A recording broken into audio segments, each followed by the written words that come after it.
Hi, it's Professor Kat, Dr. K here for another chapter, which is chapter 4, which is all about statistics.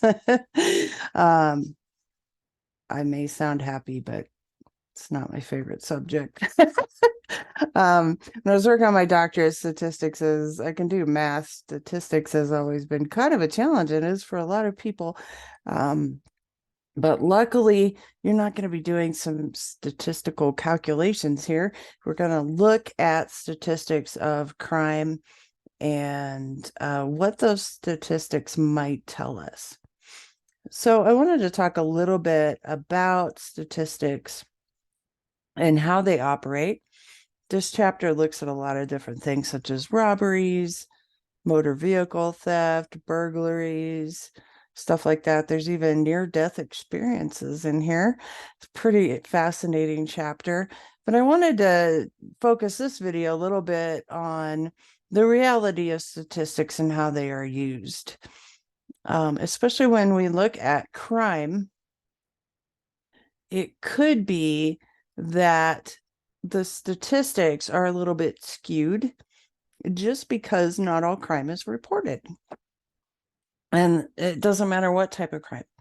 So, for example, when I was working at the agency as a victim's advocate, people might call in just to talk to an advocate. This happened a lot. We actually had like old school pagers, and you would get a page, and sometimes it would be called dispatch, which was the police department. Other times it might just be a phone number.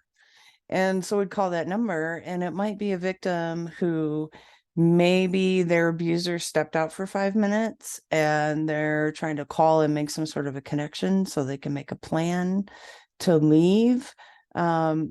Maybe they're not ready to leave yet. They just want to know someone's out there. So these aren't crimes that are reported. We use those statistics for our stakeholders at the end of the year, especially our donors. We could say this, so we might have different statistics in the police department. So they might say, hey, there's X number of DV victims this year. Those numbers are going to differ from ours. Even if we have their number, let's say they say there was 100 DV victims this year. We might have record of 150 because those 50 people didn't report. They spoke to us. Maybe they came in and got some counseling, but they didn't report the crime. So when we're looking at crime statistics, we have to look carefully and remember that sometimes this is just maybe not the tip of the iceberg, but half or 2/3 of the iceberg, that it's not showing us the whole truth. And this happens to crime across the board. There's lots of crimes all the time that are not reported, and therefore they don't become part of these statistics. Now, that being said, we can still learn a lot from statistical calculations and tables and compilations of numbers. And as you look through the chapter, you'll see some of this.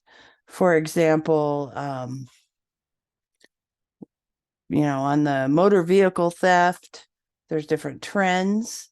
My son got his car stolen a few months ago, and unbeknownst to me, his car is actually really easy to break into. It's a Kia Optima of 2018, maybe.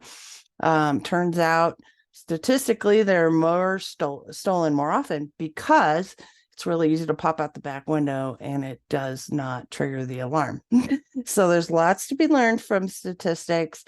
As always, if you have questions, reach out. We'll discuss it. I want you to feel confident with this chapter. I feel it's a pretty straightforward chapter, but as always, my door's always open. I'd love to talk to you, and you have a great day.